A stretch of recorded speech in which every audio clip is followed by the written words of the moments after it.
O resultado que você ainda não tem está atrás da página que você ainda não leu e da mentalidade que você ainda não decidiu transformar. Bem-vindos ao Clube da Mente de Ouro. Aqui transformamos a leitura em resultados. Seguimos hoje. Antes de mais nada, eu já quero pedir desculpas a vocês pela minha voz. Eu estou resfriada. Então, inevitavelmente eu vou fazer umas pausas para beber uns golinhos de água, né? Porque não existe melhor remédio para tratar um resfriado do que muita água, né? E às vezes vocês vão ouvir o meu nariz dando uma fungadinha, infelizmente, tá? Só que o meu compromisso com vocês é maior do que os meus sintomas de resfriado. Então, eu vou gravar o vídeo sim, tá? Gente, estamos estudando o livro Mindset, a nova psicologia do sucesso, de Carol Dweck. Livro maravilhoso. Abre muita consciência, abre horizontes extremos, né? Estamos no capítulo 8, que é o último capítulo do livro, que é grande, profundo. Então, eu dividi ele em 8 partes, porque cada parte trata de um assunto totalmente diferente do outro. Porque o capítulo 8, ele se chama A Mudança do Mindset. Então, é a mudança de mindset em várias áreas da vida, para vários tipos de pessoas, ok? Hoje, a gente vai estudar a parte 6 do capítulo 8. Então, a gente já está chegando no final do livro, né? São 8 partes.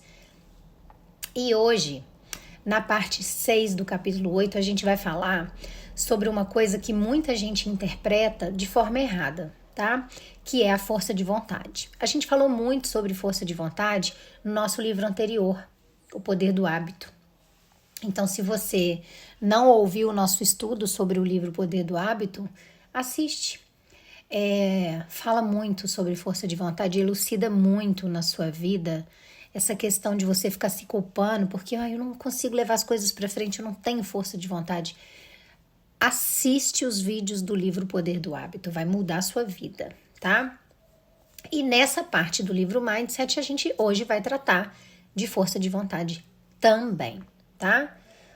Por quê? Porque muita gente acredita que para você mudar o seu comportamento, você só precisa de uma coisa, né? Força de vontade. Fácil, né, gente? Se fosse fácil, todo mundo mudava. Assim que falava que ia mudar, né? Ou seja, não é assim, tá?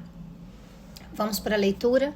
Depois eu pego esse conteúdo da Carol Dweck, muito rico, belamente escrito, e faço um compilado para vocês para gerar uma ferramenta de transformação, para vocês pegarem aquelas frases-chave que eu chamo de bingos e implementarem na vida de vocês hoje, né? Vocês param para pensar junto comigo durante o vídeo e aí vocês pegam isso e implementam e conseguem começar a transformar a vida de vocês hoje ainda, tá?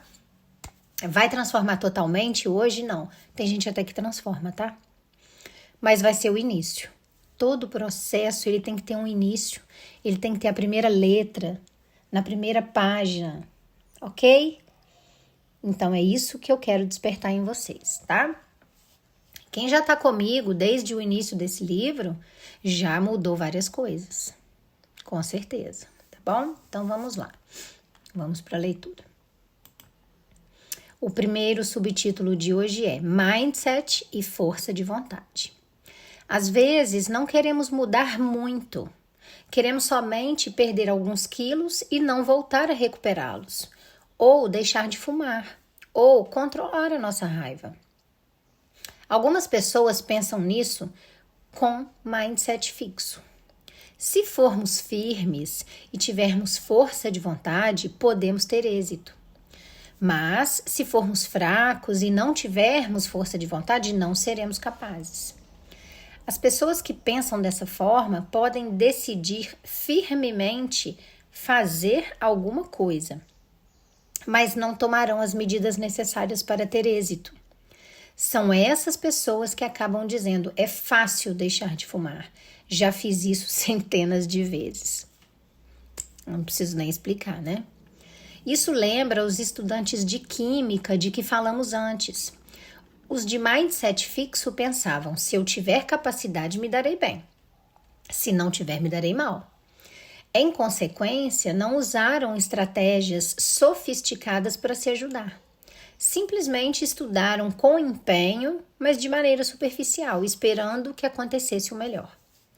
Quando as pessoas de mindset fixo deixam de passar num teste, uma prova de química, uma dieta, o abandono do cigarro ou não se enraivecer, acabam por se mortificar. São incompetentes, são fracas ou são pessoas más. Como podemos prosseguir a partir desse ponto? O jubileu de prata da turma da escola de meu amigo Natan estava próximo. Ao imaginar que lá estaria sua antiga namorada, ele resolveu perder a pança. No tempo do colégio, tinha sido um homem bonito e de belo físico, e não queria parecer como um homem gordo de meia idade. Natan sempre ridicularizou as mulheres e suas dietas. Qual é o problema? Basta ter um pouco de autocontrole. Para perder peso, resolveu comer somente uma parte do que lhe pusessem no prato. Mas a cada refeição, o prato inteiro desaparecia. Estraguei tudo, dizia ele, sentindo-se fracassado e pedindo a sobremesa para selar o fracasso ou levantar o seu ânimo. Eu dizia: Natan, isso não está dando certo. Você precisa de um sistema melhor. Que tal se servir de uma quantidade menor ou mandar que o restaurante embrulhe para levar para casa? Por que não enche o prato de legumes para que pareça haver bastante comida? Há muitas coisas que você pode fazer. A isso ele respondia: não, eu preciso ser forte. Natan acabou começando uma dessas dietas rápidas em que só se bebem líquidos, perdeu peso para a festa e mais tarde recuperou mais do que havia perdido. Quem aí se identifica, né? Quem nunca? Eu não acho que isso signifique ser forte, nem que usar algumas estratégias simples pareça fraqueza. Da próxima vez que você procurar fazer uma dieta, pense em Natan e lembre-se de que a força de vontade não é uma coisa que você tem ou não tem. A força de vontade precisa ser ajudada. Olha que frase linda! A força de vontade precisa ser ajudada. Pensa nela como uma coleguinha sua, uma amiguinha sua. Ela precisa de ajuda. Voltarei a este ponto. Agora vamos falar sobre raiva. Controlar a raiva também é algo que para muitas pessoas constitui um problema. Alguma coisa inflama o seu temperamento e elas explodem, perdendo o controle do que dizem ou coisa pior. Também nesse caso, as pessoas podem prometer que da próxima vez será diferente. O controle da raiva é muito importante entre parceiros no casamento e entre pais e filhos. Não somente porque os parceiros e as crianças fazem coisas que nos dão raiva, mas também porque podemos pensar que temos mais direito de explodir do que eles. Vamos ver como você se sai desta. Então agora nós vamos para o dilema de hoje, né? Quem está acompanhando comigo o capítulo 8 sabe que ele é todo feito, escrito em cima de dilemas comuns da vida, né? Nossa vida real. Vamos beber um pouquinho de água.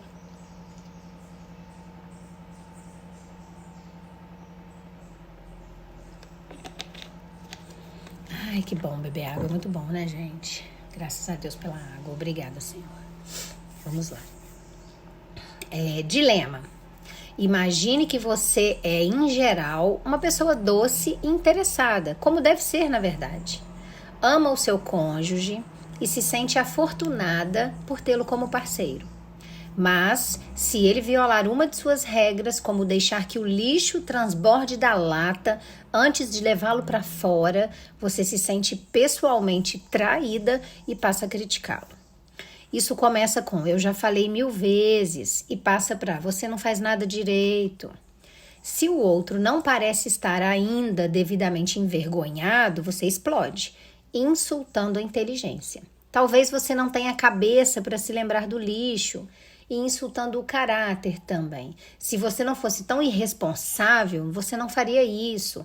Se você se preocupasse com os outros em vez de apenas com você mesmo, blá, blá, blá, blá, blá. Fora de si, você acaba trazendo todos os argumentos em defesa da sua posição. Meu pai também nunca confiou em você. Seu chefe tinha razão quando disse que você é limitado. Nossa, por causa do lixo, gente. O cônjuge acaba saindo de casa, a fim de escapar de sua fúria crescente. Vamos para a reação de um mindset fixo nessa situação. Você se sente justificada por ter se encolerizado, mas depois percebe que foi longe demais. De repente se lembra de todas as ocasiões em que seu cônjuge fez questão de ajudar e se sente intensamente culpada. Em seguida você se convence novamente de que você também é uma boa pessoa que apenas escorregou, perdeu-se temporariamente. Aprendi uma lição, pensa você, nunca mais farei isso. Porém, convencida de que você será simplesmente capaz de manter essa boa pessoa em evidência no futuro, você não pensa nas estratégias que você poderia usar da próxima vez, a fim de evitar uma explosão. Assim, a próxima vez é uma cópia da vez anterior, porque nada foi feito de diferente, para que isso não aconteça novamente, entendem? Agora, o mindset de crescimento entra junto com o autocontrole. Há pessoas que pensam em perder peso ou controlar a raiva, segundo o mindset de crescimento. Compreendem que para ter êxito será necessário aprender e praticar estratégias que funcionem para elas.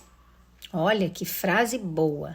Elas já compreenderam que para ter êxito, independente de qual seja seu objetivo, será necessário o quê? Aprender coisas novas e praticar essas estratégias.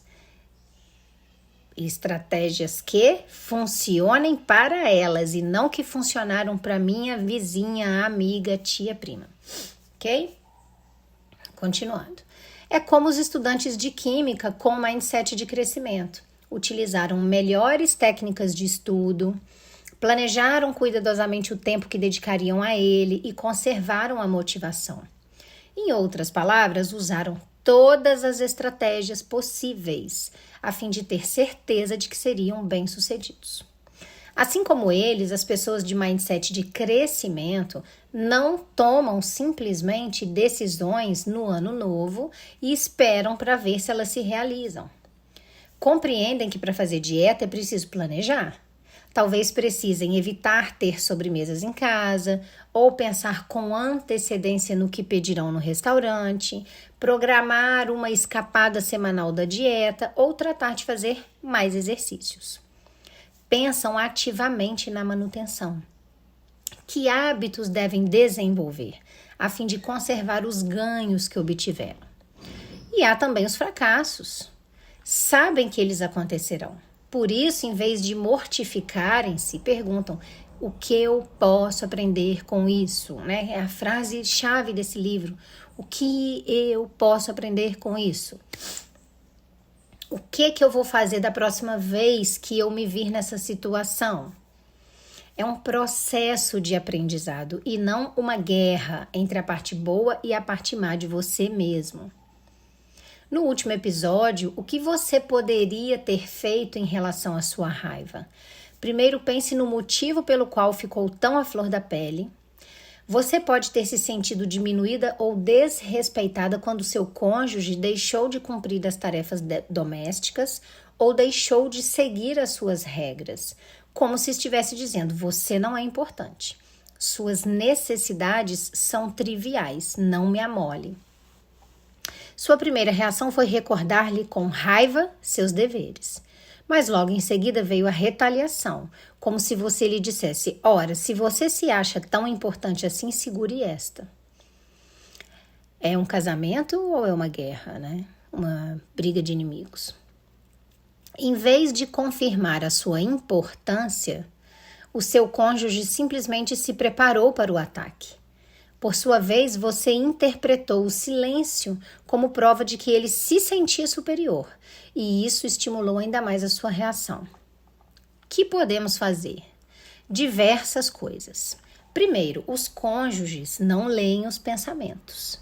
De maneira que quando surge uma situação que provoca raiva, você deve dizer com tranquilidade quais são seus sentimentos. Eu não sei bem porquê, mas quando você age assim, eu me sinto desprezível. Parece que você acha que não deve se preocupar com coisas que são importantes para mim. Por sua vez, ele pode assegurar a você que se importa com seus sentimentos e que procurará ser mais atencioso. Você está brincando? Dirá você. Meu cônjuge jamais diria isso. Bem, você pode pedir diretamente, como eu já fiz algumas vezes. Por favor, diga que você se importa com o que eu sinto e que tentará prestar mais atenção. Honestidade, né, gente? É o melhor meio de comunicação, né? Quando sentir que está perdendo o controle, pode aprender a sair da sala e escrever seus pensamentos mais feios e em seguida o que provavelmente estará acontecendo de verdade. Ela não compreende que isso é importante para mim. Ele não sabe o que fazer quando eu começo a explodir. Quando se sentir suficientemente calmo, volte à situação. Você também pode aprender a suavizar algumas de suas regras, agora que elas já não são um teste do respeito de seu parceiro em relação a você. Com o tempo, talvez até as veja com um certo senso de humor.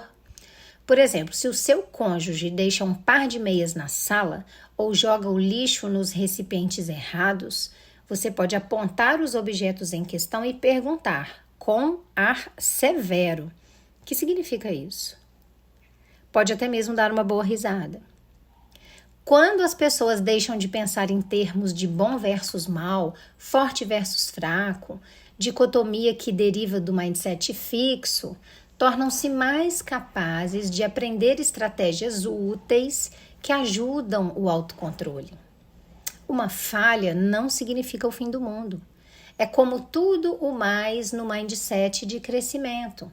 É um lembrete de que você é um ser humano ainda inacabado e é uma pista para a melhor maneira de agir da próxima vez. Próximo subtítulo: conservação da mudança, que essa parte é difícil. Seja qual for o motivo pelo qual as pessoas mudam de mindset, avançar na profissão, recuperar-se de uma perda, ajudar os filhos a progredir, perder peso, controlar a raiva, é preciso conservar a mudança. É espantoso. Logo que um problema melhora, as pessoas frequentemente param de fazer aquilo que operou a melhora. Quando você se sente melhor, você para de tomar o remédio. Mas a mudança não funciona assim.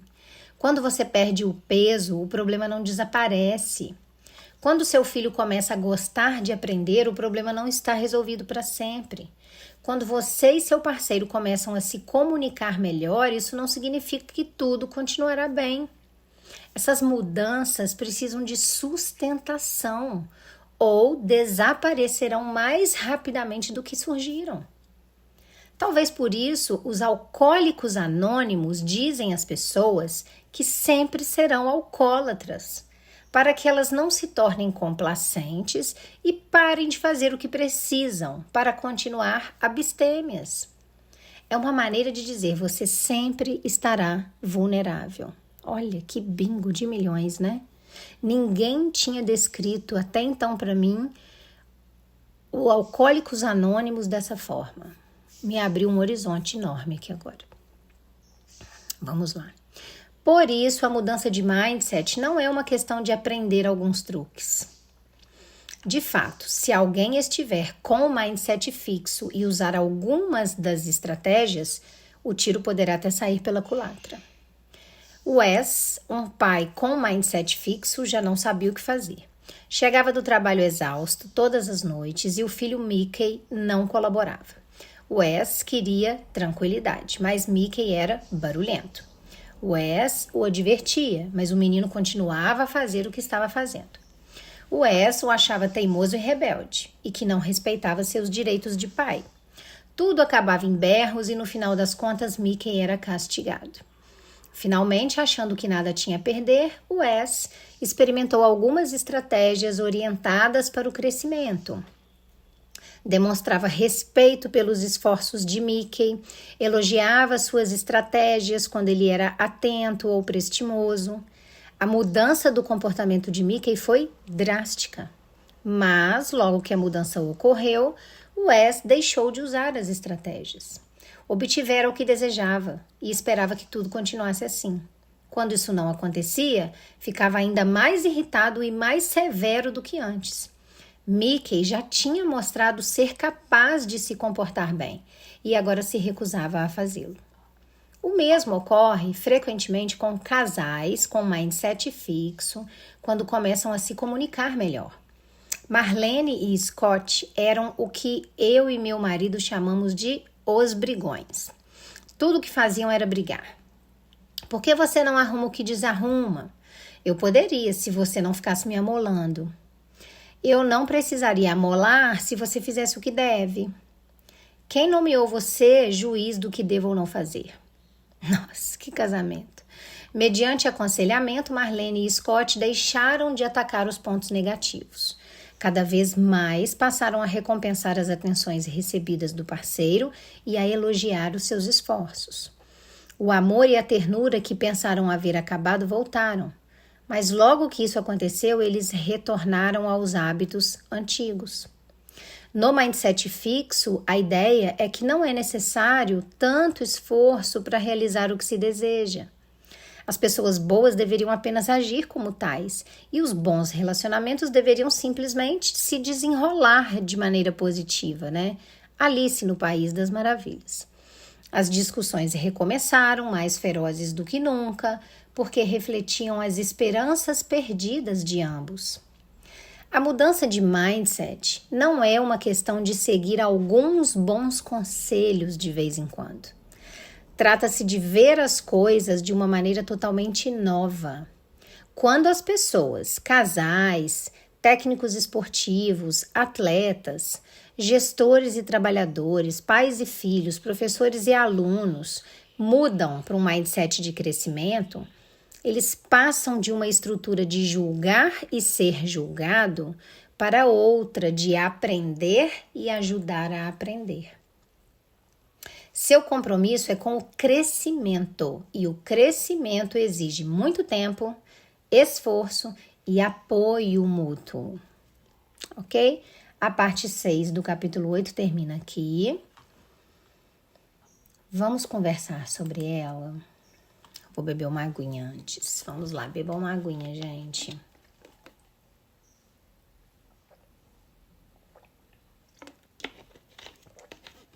Vamos lá, vamos conversar sobre isso tudo que foi lido. Então, a gente vai falar sobre força de vontade, né? Muita gente acha que é só falar, eu vou ter força de vontade e vou mudar meu comportamento. E vai acontecer num passe de mágica, né? Então, tem gente que quer emagrecer, tem gente que quer parar de fumar, tem gente que quer controlar a raiva. A pessoa quer mudar algum hábito que é difícil para ela mudar, né?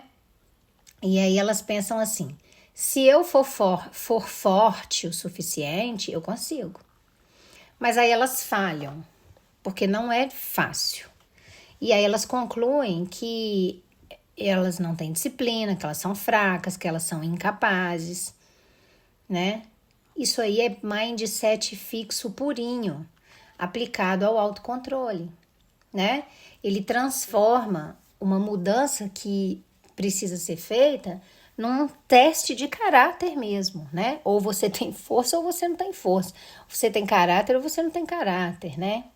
Só que o livro ele vem e mostra para nós que a realidade é muito diferente disso. E aí traz a história do amigo da autora, o Nathan, né? Que queria emagrecer antes daquelas festas de encontro de turmas na escola, né?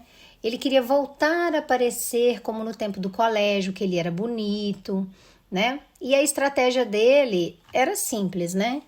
Ele ia comer só uma parte da comida que tivesse no prato. E aí, o que acontecia? Toda vez que o prato chegava, ele comia o prato inteiro. O livro até usa uma expressão engraçada. O prato inteiro desaparecia, tipo, como mágica, né? E aí ele falava, nossa, estraguei tudo. E aí, para completar o fracasso, ele ainda pedia sobremesa, né? Tipo, né? Já estraguei tudo mesmo. Você percebe o padrão que tem aqui? A estratégia que ele usou falhou, gente. É óbvio, falhou. E aí, em vez dele mudar a estratégia para alcançar o objetivo, ele pensava que ele só precisava ter força de vontade, né? E aí, quando alguém sugeriu soluções práticas para ele, a própria autora, a amiga dele, né? Servir porções menores, que eu acho óbvio, né? Ou escolher alimentos diferentes, ele falava, não, isso é para os fracos, eu preciso ser forte, né? Eu só preciso ter mais força de vontade. Gente, isso é uma armadilha do mindset fixo, tá? Ele faz você acreditar que o seu sucesso, ele depende só do seu caráter, tá? O mindset de crescimento, ele vem para você conseguir enxergar a situação de outra forma, né? Para você entender que essa mudança não é simples assim, ela exige planejamento, aprendizado, estratégia, né? As pessoas que têm um mindset de crescimento, elas não conseguem simplesmente decidir mudar e ficar esperando que a mudança aconteça. Não, elas criam sistemas. Em outros capítulos a gente falou sobre sistemas, né? Elas planejam, elas ajustam o ambiente, elas pensam com antecedência nas dificuldades que vão surgir e o plano, de contingência que elas vão ter que ter nesse momento, né? Por exemplo, o livro fala evitar ter alimentos tentadores em casa, planejar o que vai comer quando chegar no restaurante, criar rotina de exercício físico, ou seja, desenvolver novos hábitos, novos e bons hábitos, né? Por quê? Porque quem tem mindset de crescimento já entendeu o que é mais importante, entendeu que a força de vontade sozinha não é suficiente. Tá? O livro fala, ela precisa ser ajudada, né? Como? Com estratégias inteligentes, né? E aí o livro, ele traz um outro tema, né?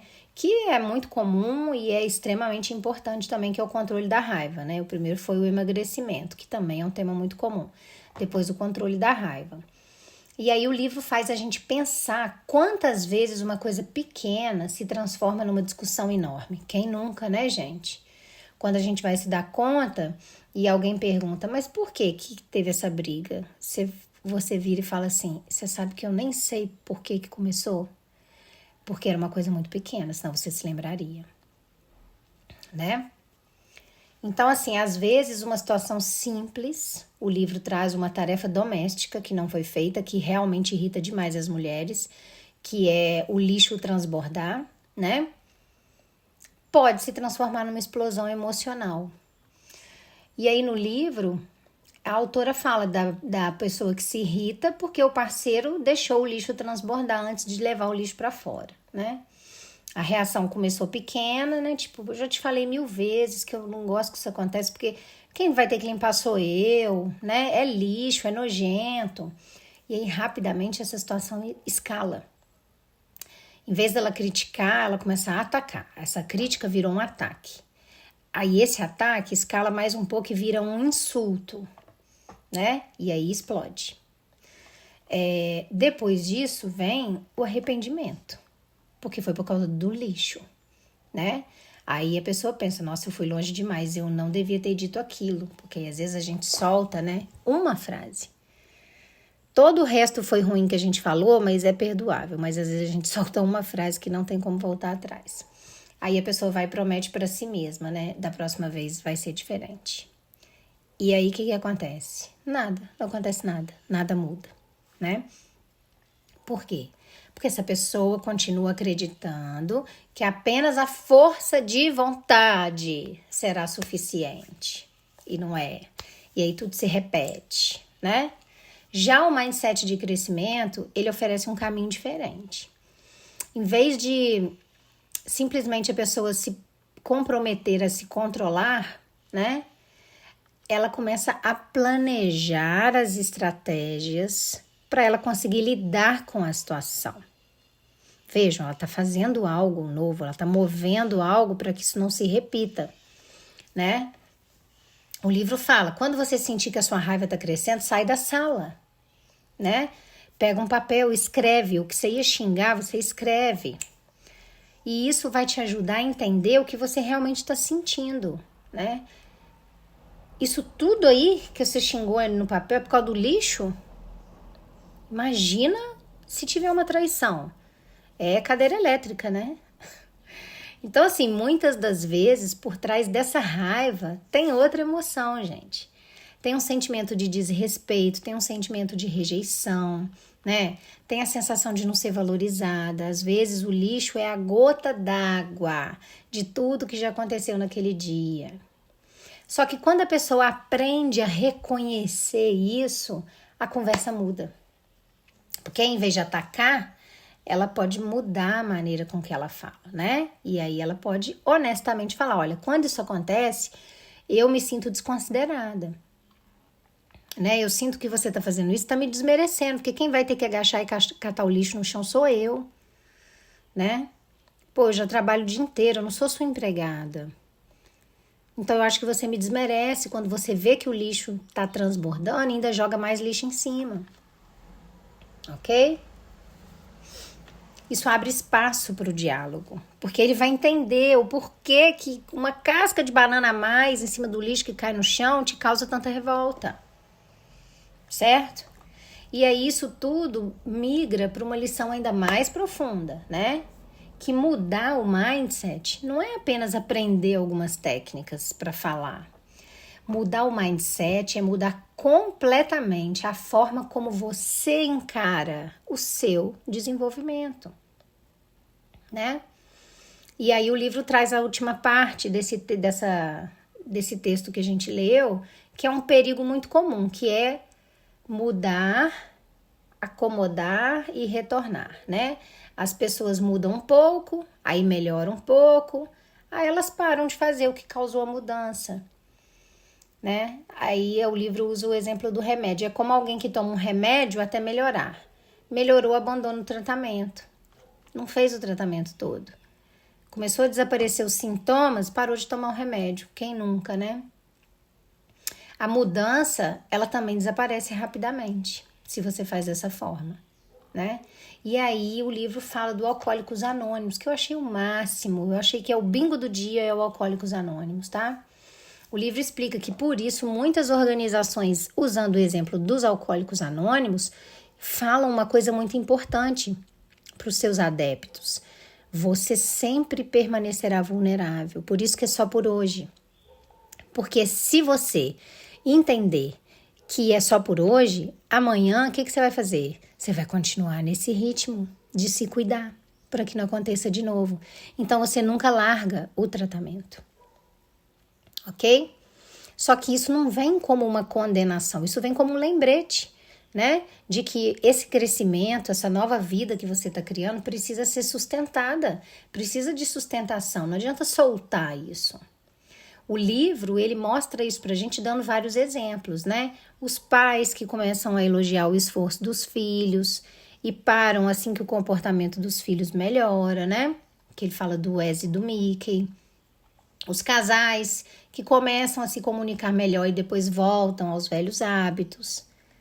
É a Marlene e o Scott, né? Então, assim, no mindset fixo tem uma crença. Ela é silenciosa, tá? A gente não consegue perceber muito, mas é uma crença. Que as coisas boas deveriam simplesmente acontecer, porque eu sou bom, então só vai acontecer coisa boa, né? Que bons relacionamentos, eles funcionam sozinhos. Não precisa de ninguém se empenhar. Pessoas boas, elas agem bem naturalmente, são boas. Gente, isso não existe, tá? E o mindset de crescimento, ele vem para que a gente entenda uma coisa diferente disso que o mindset fixo mostra, né? Que tanto relacionamentos saudáveis, quanto mudanças pessoais, quanto evolução emocional, tudo isso exige uma atenção contínua, exige dedicação. Guarda essa palavra, dedicação, ok? Pensa aqui comigo. Existe alguma mudança na sua vida que você tentou fazer, apenas com a força de vontade? Várias, né? Pode falar. Quais estratégias que poderiam te ajudar a sustentar essa mudança aí que você já tentou fazer? Com certeza tem. Se você pensar agora, você pensa numa estratégia. E em quais áreas da sua vida você conseguiu melhorar, só que depois voltou aos velhos padrões? Também tem, né, gente? E o que você poderia fazer hoje para começar a sustentar esse crescimento que você já deu início? Gente, a mudança real, ela não acontece quando você promete que vai ser diferente. A mudança real, ela acontece quando você aprende a agir de maneira diferente. Promessas são apenas promessas, tá? No meu livro Mente de Ouro, eu ensino exatamente como que você cria esse tipo de transformação na sua vida. Como que você substitui esses padrões mentais que te sabotam por estratégias que são práticas e te levam ao crescimento. Né? Como você desenvolve disciplina emocional, como você desenvolve clareza, como você desenvolve a prosperidade em todas as áreas da sua vida. E o Mente de Ouro ainda traz um bônus, que é o Cofre Dourado da Prosperidade, que tem exercícios para você fortalecer as suas novas rotinas mentais e comportamentais. São exercícios curtos, diários, super práticos, tá? Então eu vou deixar o link na descrição do vídeo e no primeiro comentário fixado. Ficarei extremamente lisonjeada se vocês acessarem. Agora é a pergunta do dia, né? A pergunta do vídeo, que eu gosto que vocês respondam nos comentários. Por que eu gosto que respondam? Porque vocês refletem, entendeu? Vocês vão refletir em cima do que vocês vão escrever e vai virar várias chaves na cabecinha de vocês. Qual mudança que você já tentou fazer apenas com a força de vontade e você percebeu que não deu certo? E qual estratégia que você pode usar que vai te ajudar a sustentar essa mudança? Escreve aí. Parece complexa? A pergunta parece, mas não é. Vamos dar um exemplo aqui, emagrecimento. Qual mudança você já tentou fazer apenas com força de vontade? Emagrecer, né? Não deu certo? Não deu certo. O que eu fiz? Eu ia só almoçar e jantar. Eu não ia tomar café da manhã, não ia beliscar de tarde, não ia lanchar de noite, nada. Só com a minha força de vontade. Ia me dar fome, mas eu ia aguentar. Deu errado? Deu errado. Lógico, eu comi fora de hora. Qual estratégia que você pode usar? Voltar com as refeições nos horários corretos. Porém, em vez de comer 2 pães de manhã, comer uma banana de manhã, tomar uma vitamina, comer ovos mexidos ou comer os 3. Comer a banana, tomar um suco e ovos mexidos. Estratégias, ok? Bom, você já sabe, você está no Clube da Mente de Ouro. Aqui não tem teoria vazia, aqui é vida real. Aqui a gente não aprende só sobre ideias de livros. Aqui a gente aprende a transformar as ideias que os livros trazem em evolução real para a nossa vida, né? Porque o crescimento, ele não acontece por acaso, ele não é um passe de mágica. Ele acontece quando a gente toma uma decisão, quando a gente tem estratégia para isso e quando a gente pratica, né? A força de vontade sozinha, ela não muda uma vida. Entendam isso. Olha o bingo. A força de vontade sozinha não muda a vida, tá? O que muda a vida é você aprender novas estratégias, novos hábitos, novas formas de pensar. E o mindset de crescimento, ele vem para lembrar que falhar não é o mesmo que fracassar. Falhar é aprender, ok? Falhar não é fracassar, falhar é aprender. Vou te lembrar sempre que o resultado que você ainda não tem está atrás daquela página que você ainda não leu. E é por isso que eu tô aqui, para ler essa página para você, ok? Bom, eu acredito também que o resultado que você ainda não tem possa estar escondido atrás das estratégias que você ainda não decidiu aplicar na sua vida, para que a sua vida possa crescer, ok? Se inscreve no Clube da Mente de Ouro, ativa o sininho, curta, comenta, compartilha. Manda esse vídeo para aquela pessoa que você sabe que precisa ouvir isso, que vai ajudar muito ela a ouvir isso, tá? Continua nessa jornada comigo, porque a próxima parte do capítulo pode conter a virada de chave para sua vida que você precisa, ok? Um beijo no coração de vocês.